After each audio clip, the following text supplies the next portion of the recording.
faut plus qu'être capable de compter jusqu'à 10 pour faire des top 10. Ici sur la chaîne de Dollar la pièce, le plus important ça reste de peser le pour et le contre de chaque position afin de placer dans l'ordre le plus précis possible les différents éléments abordés.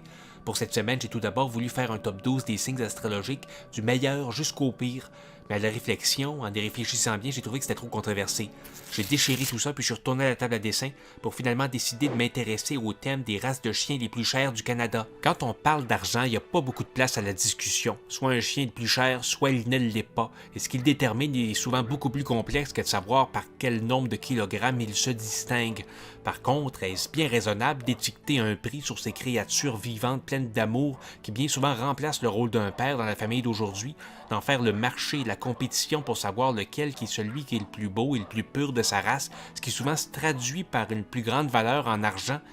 Je pose la question, mais je crois qu'il est primordial de se rafraîchir la mémoire à propos de l'histoire des chiens. On retrouve à part égale le tigre et le chameau dans l'arbre phylogénétique du chien. Ils se sont mélangés, ce qui a donné le chien domesticus moderne qu'on aime et qu'on adore encore aujourd'hui. Faut dire un grand merci à Moïse et à son arche, qui est le premier endroit où se sont accouplés les chameaux et les tigres. Et depuis ce temps, on aime les chiens, on les adore, on en est fou. Saint François d'Assise est un peu celui qui a cimenté le rôle du chien en tant que meilleur ami de l'homme. Faut lui dire merci à lui aussi. Voici l'allure qu'aura le chien dans 3000 ans selon les projections de la Fédération cynologique internationale. Un chien libéré de la domesticité par l'être humain, un chien qui ne jappera plus, un chien libre qui ne vaudra rien, puisque l'argent n'existera plus. C'est donc complètement hors du sujet de cette vidéo à propos des races de chiens les plus chères du Canada. Hélas non, les chiens ne sont pas gratuits, surtout ceux avec un pédigré pour garantir de la pureté de la race. Le premier chien que je vous présente est le Commodore, un beau chien très amical et protecteur d'une valeur de 1500 $ canadiens. C'est le moins cher de la liste puisqu'il ne faut pas négliger qu'il fait économiser sur l'achat d'une mop. En deuxième position, c'est le chien chinois à crête, un chien miniature d'une valeur de 2200 $, caractérisé par son élégance et par sa grâce, qu'il y en a dedans, une belle ossature très fine remplie d'amour. Ce qui rend le lévrier afghan si dispendieux, on parle ici de 2500 $ canadiens, c'est son poil, un poil long, soyeux et fin. Le Cane Corso est un chien costaud, un vrai molosse dont la race remonte à l'antiquité de l'Empire romanesque. 3000 $, c'est ce que j'appelle une aubaine pour ce chien imposant et athlétique. Et maintenant, on va faire un petit tour en Russie avec le husky sibérien, élevé traditionnellement comme chien d'attelage pour 5000 $. Ça va faire un très bel ornement vivant pour votre condo en plein milieu du centre-ville. Mais de tous les chiens présentés jusqu'à date, aucun n'arrive à la cheville du mastif du Tibet, originaire des hauts plateaux de l'Himalaya. Un représentant de cette race a été vendu pour la somme de 2 millions de $ dans un encan à Vancouver, ce qui en fait le chien le plus cher du Canada. Et de loin. De très loin.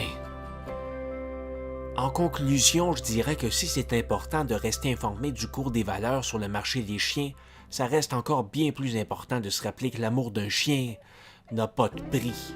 Les chiens sont pleins d'amour, comme les chameaux desquels ils viennent, mais tôt ou tard, la portion tigre de leur héritage génétique peut remonter à la surface avec des terribles conséquences que l'on connaît. On appelle ça des morsures de chiens.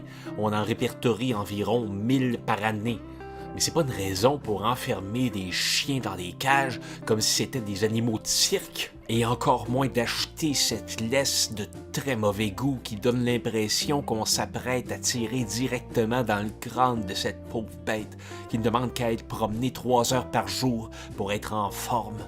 C'est pourquoi je recommande fortement à tous les propriétaires de chiens de se procurer une laisse phosphorescente qui brille dans le noir grâce à des ampoules LED rechargeables. C'est la laisse du futur, elle fera toute la différence quand vous irez promener votre chien en plein milieu de la nuit. Je souhaiterais dédier la fin de ce top 10 aux personnes qui sont depuis peu seules sur le sentier de la vie, avec une laisse à la main, sans collier auquel l'accrocher.